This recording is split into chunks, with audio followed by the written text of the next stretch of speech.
Hello everyone. तो स्वागत है आपका आपके अपने यूट्यूब चैनल आई के अकेडमी लर्निंग फॉर एवर में। उम्मीद है आप लोग सभी अच्छे होंगे। तो आज की वीडियो में हम देखेंगे क्लास 10 का चैप्टर नंबर 3, एक्सरसाइज 3.1 का क्वेश्चन नंबर सेकंड का थर्ड पार्ट। इसके पहले की वीडियो हमने फर्स्ट और सेकंड को कवर अप किया और इसके पहले हमने इंट्रोडक्शन पार्ट भी इसका किया है। अगर आप चैनल में हैं तो सबसे पहले जाकर उस वीडियो को देखें ताकि आपको ये वीडियो आसानी से समझ में आ सके। चलिए देखते हैं। चलिए स्टार्ट करते हैं। तो इसमें ये लिखा हुआ है कि फिर से एक बार मैं इसको क्वेश्चन को बता देता हूँ कि अनुपातों A1 A2 B1 B2 तथा C1 C2 की तुलना कर ज्ञात कीजिए कि निम्नलिखित समीकरण द्वारा निरूपित रेखाएं एक बिंदु पर प्रतिच्छेद करती है, समांतर है अथवा संपाती है। ठीक है। अब इंग्लिश में इंटरसेक्ट, कोइंसिडेंट एंड पैरेलल। जब ऐसी कंडीशन आई तो रेखाएं प्रतिच्छेद करती हैं, इसको इंग्लिश में कहेंगे इंटरसेक्ट करती है। और जब ऐसी कंडीशन तीनों इक्वल आ जाएंगे तो रेखाएं क्या होंगी? समपाती होगी और कोइंसिडेंट होगी। और ऐसी कंडीशन आई तो रेखाएं समांतर होती हैं और पैरेलल होती है। तो चलिए अब इस क्वेश्चन में देखते हैं कि किस तरह की कंडीशन इसमें अप्लाई हो रही। तो सबसे पहले स्टार्ट करेंगे तो ऐसे लिखेंगे कि तुलना इससे करते हैं सर। और एक चीज़ और मैं बता देता हूँ, ये क्वेश्चन भी एग्जाम के नज़रिए से बहुत इंपॉर्टेंट है। ये इसी टाइप के क्वेश्चन आते हैं, तो इसको आप बिल्कुल प्रैक्टिस में रखे रहिएगा ताकि क्वेश्चन अगर एग्जाम में आ जाए तो आपसे आसानी से बन सके। कि एक भी मार्क्स जो है हमारा मिस नहीं होना चाहिए। जो हमसे बनता है ना उसमें परफेक्ट होना है, जो नहीं बनता उसके पीछे नहीं भागना, जो बनता है उसमें परफेक्ट, फिर उसके बाद धीरे धीरे सारी चीज़ें परफेक्ट होना है। ठीक है। चलिए देखते हैं A1x plus B1y plus C1 equal 0, A2x plus B2y plus C2 equal 0 से करने पर यहां लिख देना कंपैरिजन ऑफ। क्या लिख सकते हैं इंग्लिश वाले? Comparison of. तो A1 की जो वैल्यू आई है 6, क्या होता है देखते हैं। ये A1 है, ये B1 है, ये C1 है, ये A2 है, ये B2 है, ये C2। तो A1 इक्वल 6, B2 हमारा सॉरी A1 है तो फिर B1 ही आएगा। तो एक मिनट इससे अच्छे से लिख देते हैं। A1 आ गया तो B1 क्या हो रहा है, ये B1 इक्वल -3, C1 इक्वल 10 आ गया।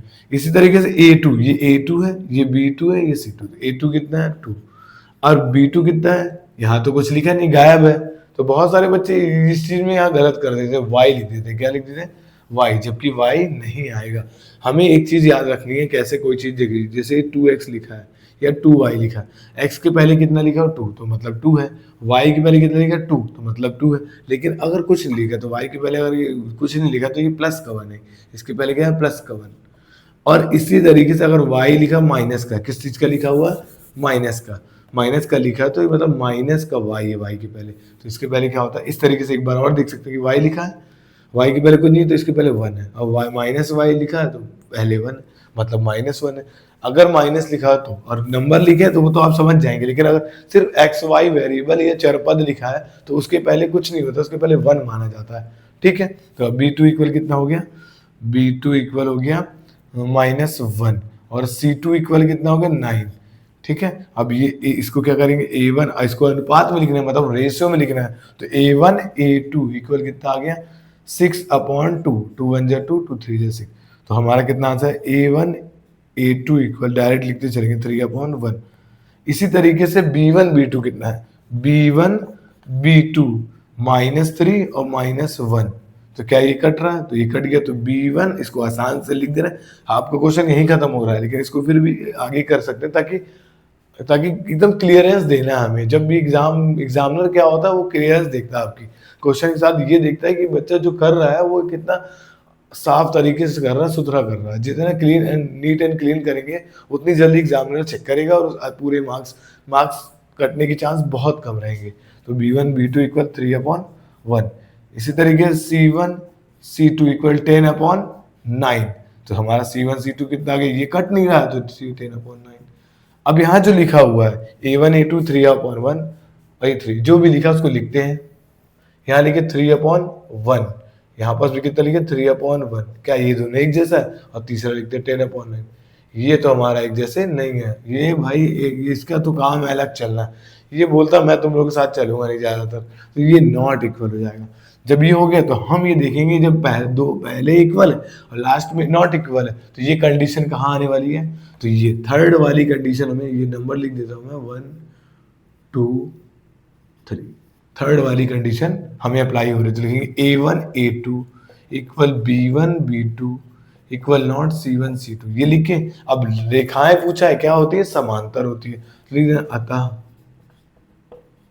रेखाएं, रेखाएं क्या होने वाली है, समांतर।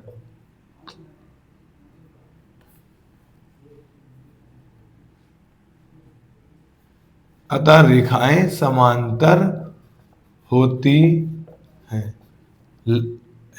therefore lines are lines are lines are paired। Clear हो गया। तो इस तरीके से क्वेश्चन को करना है। अगर आपको समझ में नहीं आया तो एक बार और क्लियर कर देते हैं। क्वेश्चन में ये बोला इसकी तुलना करना है और ज्ञात करना है कि निम्नलिखित समीकरण निरूपित करके एक बिंदु प्रतिच्छेद करते समान, मतलब रेखाएं बताना है कि तीन कंडीशन है, रेखाएं प्रतिच्छेद करती मतलब इंटरसेक्ट करती, रेखाएं संपाती होती मतलब कोइंसिडेंट, और रेखाएं क्या होती हैं, समांतर होती है मतलब पैरेलल। तो तीनों कंडीशन में जो भी कंडीशन यहाँ आएगी पुट करके A1 ये सब की वैल्यू निकाल लेते हैं और यहाँ पास आंसर लाते हैं। जब भी जो कंडीशन आती है वो यहाँ से देख के लिख देते हैं। तो इससे ये समझ में आता है क्वेश्चन में हमें ये इंपॉर्टेंट है, अगर हमसे ये बन गया तो ये क्वेश्चन में कुछ है नहीं करने के लिए। चलिए ठीक है, उम्मीद है आपको हमारी वीडियो पसंद आई होगी। अगर ये वीडियो पसंद आई हो और आप इससे कुछ सीख रहे हैं तो हमारे चैनल को लाइक करें और सब्सक्राइब करना ना भूलें ताकि आने वाली वीडियो आप तक आसानी से पहुंच सके। तो फिर मिलते हैं next topic and next question के साथ देखेंगे हम। चलिए फिर कल, तब तक के लिए गुड बाय। एंजॉय करिए, हंसते रहिए, मुस्कुराते रहिए और जमकर मेहनत करते रहिए।